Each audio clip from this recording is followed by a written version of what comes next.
سجی ہے حضرت پیران پیر کی، ہاں پیران پیر کی محفل سجی ہے حضرت پیران پیر کی، بیٹھو ادب سے مومنوں آتے ہیں غوث پاک، بیٹھو ادب سے مومنوں آتے ہیں غوث پاک، بگڑا ہوا نصیب بناتے ہیں غوث پاک، عشق نبی کا جام پلاتے ہیں غوث پاک، پلاتے ہیں غوث پاک۔ اور اس شعر سے توجہ چاہوں گا، مشکل میں جو بھی کہتا ہے یا غوث المدد، یا غوث المدد، مشکل میں جو بھی کہتا ہے یا غوث المدد، یا غوث المدد، مشکل میں جو بھی کہتا ہے یا غوث المدد،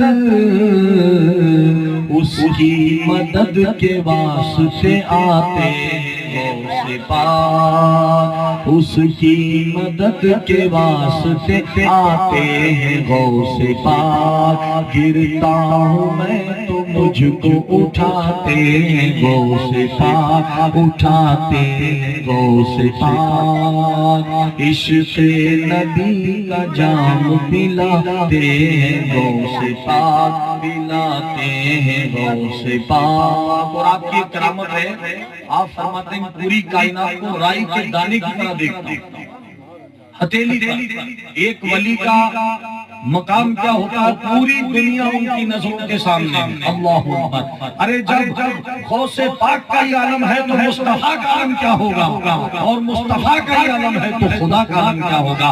ایک ولی کو اللہ نے ایک کرامت عطا فرمائی کہ رائی کے دانے کے مثل پوری دنیا کو دیکھتے ہیں۔ اسی کرامت پر توجہ چاہتے ہوئے کہ رائی کے مثل دیکھ کے سارے جہان کو، سارے جہان کو، رائی کی مثل دیکھ کے سارے جہان کو، ہاں سارے جہان کو، رائی کے مثل دیکھ کے سارے جہان کو،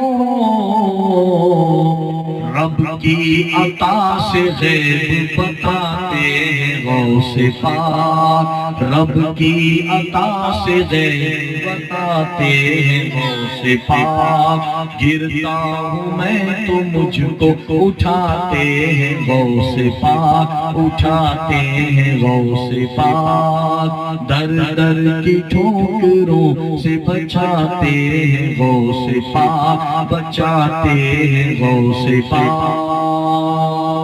بلند آواز سے درود پاک پڑھیں، اللہم صلی علی سیدنا مولانا محمد وعلی آلہ وسلم، صلاۃ و سلام علیک یا رسول اللہ۔ تو میں عرض کر رہا تھا کہ قرآن کی سورہ اصحاب کہف ہے، اس میں ولیوں کا مقام دیکھ لو۔ ولیوں کے آستانے پر جانے کا ثبوت مانگنے والوں، موسیٰ علیہ السلام کو اللہ نے وحی فرمائی، اے موسیٰ جاؤ، میرا ایک بندہ دو دریاؤں کے سنگم پر ہے، جاؤ میرے ایک بندے سے ملاقات کر کے آؤ، تمہیں اس سے فیض ملے گا۔ موسیٰ علیہ السلام کو اللہ نے تلقین کی، موسیٰ نبی ہے، جید و ممیز نبی ہے۔ موسیٰ علیہ السلام کا مقام وہ ہے کہ اول العزم، جتنے بڑے بڑے بلند و بالا تمام نبیوں میں اگر سب سے بلند مرتبہ ہے تو محمد عربی صلی اللہ علیہ وسلم کا ہے، اس کے بعد نمبر آتا ہے ابراہیم علیہ السلام کا، اس کے بعد نمبر آتا ہے موسیٰ کلیم اللہ کا۔ اللہ اکبر، تمام نبیوں میں جو تیسرے سب سے محترم جلیل القدر نبی ہیں، ان کو حکم دیا جاتا ہے